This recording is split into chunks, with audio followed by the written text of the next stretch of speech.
The news that Sergio Perez has lost his racing seat in Formula 1 came as a massive surprise to absolutely no one. But with the news finally being confirmed, we can now discuss his departure from the team, what lies ahead for Sergio, who his replacement may be, and where it all went wrong for Sergio Perez. So my initial reaction was, what took so long? He's clearly been struggling in that car for such a long time now, and the rumours have been circling the team for many, many months. But they have decided to announce the news today, although Christian Horner seems to be dressing it up as Sergio's decided to leave the team, and we fully support this, which I don't fully understand why they bothered going through that game. We all know exactly what's going on. We all know the Red Bull have dropped Sergio, not the other way around. As for why Red Bull have decided now is the time to drop Sergio, I'm going to run through some statistics that are pretty devastating. Since Singapore 2022, Max Verstappen has won more World Championships than Sergio Perez has won races. Sergio Perez has had more Q1 exits this year than Max has had in the last 8 seasons. In this year's driver head-to-head, Max is beating Sergio 23-1 in the races.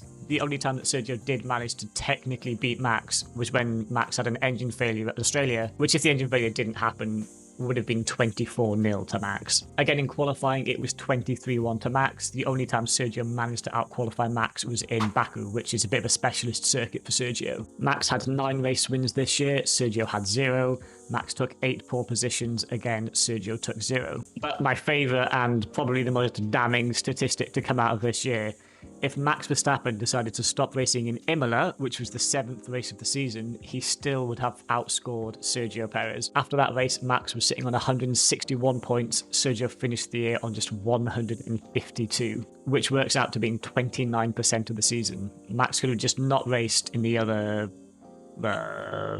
what is that, 71%? So Max could have just not taken part in the remaining 71% of the season and would have still outscored Sergio. And as for all you nerds who are going to come in my comments and say, well, if Max wasn't racing, Sergio would have finished 1 position higher. Shut up, I don't want to hear it. I know he would have finished in a higher position if Max wasn't racing. That's not the point. It's a funny statistic. Get over it. My God, that's loud.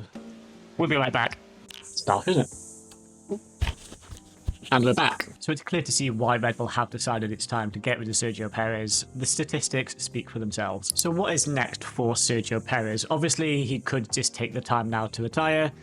Personally, I think that's what I would do. He's 34, he's got 4 children. Why not go and spend time with his family? It's like Max Verstappen said, there's a lot more to life than Formula 1. And Sergio's had a very good career. He's had fantastic times in midfield teams. He's won races with Red Bull. He's helped Max win a championship in 21. He's helped Red Bull win multiple Constructors' Championships. So maybe it is time to hang up the racing boots. But if Sergio is still interested in racing, I think a seat for 2025 is pretty much out of the question at this point. The only scenario I could see was him going back to the Racing Bulls team.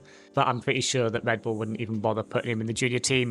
There's just no point. I don't know why they bother putting Danny Rick in there. They're certainly not going to put Sergio Perez in there. So his most likely shot would be a seat in 2026. And I think that Cadillac could be the perfect place for Sergio Perez to go. It benefits both parties massively. Cadillac are getting a very, very experienced driver that comes with a lot of sponsorship money, let's not forget, as well as a driver that's driven for many, many different teams, including championship winning teams. So he's going to have a huge amount of insight on how the teams operate on a daily basis. As well, because Sergio's driven so many different Formula 1 cars, his feedback would be very useful to Cadillac. Also, from Cadillac's point of view, they're not going to want to put 2 rookies in the car. Haas tried that a few years ago and it absolutely didn't work. But I think a Sergio Perez alongside a Formula 1 rookie could be a very good lineup for them. And it's not just the sponsorship money that Sergio brings as well. He has so many fans. The whole of Mexico is very much behind him. Sergio Perez has got some very die-hard fans. They're not casual fans. Sergio Perez are die-hard fans. I'm sure that Cadillac would sell a lot of hats and t-shirts in Mexico if they did to sign him for the 2026 season. If Sergio does come back though, is he going to have an Alex Albon, Pierre Gasly redemption arc, or is he going to have a Daniel Ricciardo style non-redemption arc and end up getting kicked out from the team again and souring the end of his career even more? Personally, I don't think that he will do that. I think that his struggles have just been with the Red Bull. Many drivers have spoken about it before, that the car is set up exactly how Max wants it, and a lot of drivers can't really get their heads around it. So I think that if Sergio does come back to Cadillac or to another team, I don't think he would struggle anywhere near as much as he has now. As for Sergio's replacement, obviously the rumours are very heavily weighted towards Liam Lawson, but of course Yuki Tsunoda has been waiting in line longest, so a lot of people are claiming that he is next in line for that seat. So what I'm going to do quickly here is film a few takes to make sure we cover all of our bases. Oh wow, the rumours were true. It looks like Liam Lawson has got the second Red Bull seat. Hey, what do you know? They decided to promote Yuki Tsunoda. Who'd have thought the rumors were never true about Liam? Oh, what's this? Pastor Maldonado got the seat? What? That should cover all the bases. Watch Christian Horner now go and sign Franco or Isaac Hadjar or Valtteri Bottas to the seat. Or he'll bring back Danny Rick for his third go. If you did make it this far through the video, I'd really appreciate it if you could drop a like, a comment or subscribe. We hit 100 subscribers the other day, which is absolutely insane.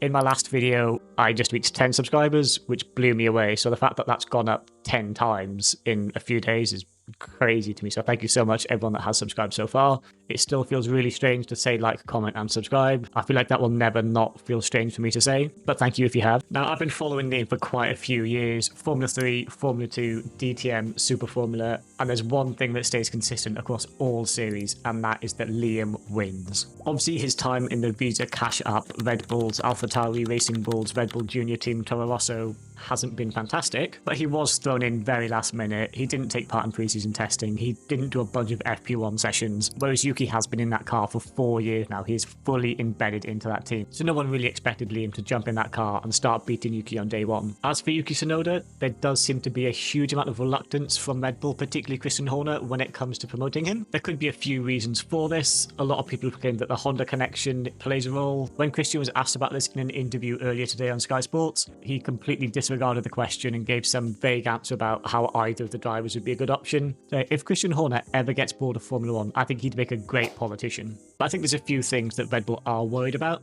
One of them is obviously Yuki's outbursts on team radio do seem quite frequent over some minor things that happen on track. And I think they're worried that if he was going up against Max, this would happen on a frequent basis and it wouldn't be a good look for him.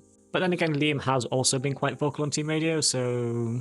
But from everything that we've heard and the way that Christian speaks in interviews, all signs do point towards Liam. But is it too soon for Liam? He's only raced in 11 Grand Prix compared to Yuki's 87. And if Liam does go in there and gets absolutely battered by Max, do they then send Yuki in for the second half for 26? And then if Yuki gets battered, what are they going to do then? I think Red Bull are starting to have a real issue caused by Max Verstappen now that Max is so good. Whoever goes in the car against Max is going to massively struggle. I do also wonder why Red Bull didn't consider Carlos Sainz for the second seat. He's been available all year. I think Lewis signed in February for Ferrari, so Carlos Sainz was available all year. He has obviously got the ties with Red Bull. He raced for them in 2015, 2016 in the Toro Rosso days, and I think he would have been a great driver. I think Carlos would definitely bring home the constructors.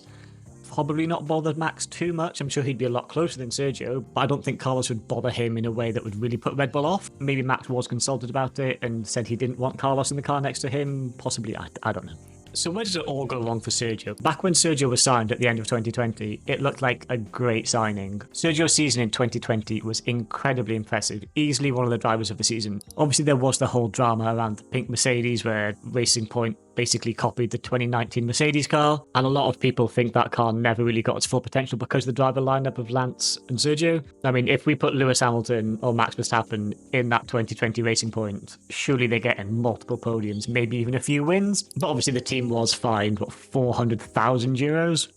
Or as Lance Stroll calls it, pocket money. Sergio's first year in the Red Bull looked quite decent too. I don't think he was that close to Max, but again, Valtteri was nowhere near Lewis. I think that Lewis and Max that year were just on such another level that no one was close to them. I think there's one race at Kota where Max and Lewis crossed the line like 7/10 apart, and Sergio and Bottas were like 45 seconds off. It's mad. Plus Sergio's driving in the Abu Dhabi 21 race certainly helped Max get that title. And then again in 2022, Sergio was as close to Max as been in his time at the team, only 149 points behind at the end of the year. I think Max did have a few more DNFs, so then in 2023, the gap was 290, and in 2024, it was 285, which is pretty drastic. Again, I saw a statistic that said that Sergio's gap to Max is bigger than the gap of all other teammates combined, which is just diabolical. Possibly it was just the pressure of being Max Verstappen's teammate that got in Sergio's head. It can't be easy going into every single race weekend knowing that you're going to lose. I don't know if I could do it. You turn up for Friday practice 1, 3/10 off. Practice 2, still 3/10 off. Qualifying comes, you're half a second behind him, and then in the race you're 20 seconds off. That must take such a toll on your mental health. And then after that, you have to go in the media and answer a bunch of questions from journalists who are trying to get some sort of clickbait answer out of you. If I was Sergio, I would just take this time to retire. I'm sure Red Bull paid him a fat sum of money to get him out of his contract, so at least he's got that. Yeah, go on a holiday, go sit on a beach somewhere, go to some nice restaurants, just enjoy yourself. Just maybe don't have too much of your own tequila. So let me know what you guys think in the comments about the news that Sergio's been dropped, and also let me know who you think's going to get the seat. Personally, I think it's going to be Liam. I do think that Yuki deserves it more, but like I said, the way the Christian speaks in interviews, it's going to be Liam, surely. I'm assuming in the next couple of days the news will come out. I'm guessing they're just letting the Sergio news settle down for a bit before they announce Liam. But let me know your thoughts on who you think should have got the seat. Should it have been Yuki, Carlos, Franco, Isaac, Nikita, Mazepin? And again, if you made it to the end, I'd really love it if you could subscribe, drop a comment, like, whatever. Oh, I hate saying that. I don't know how these YouTubers do it, man.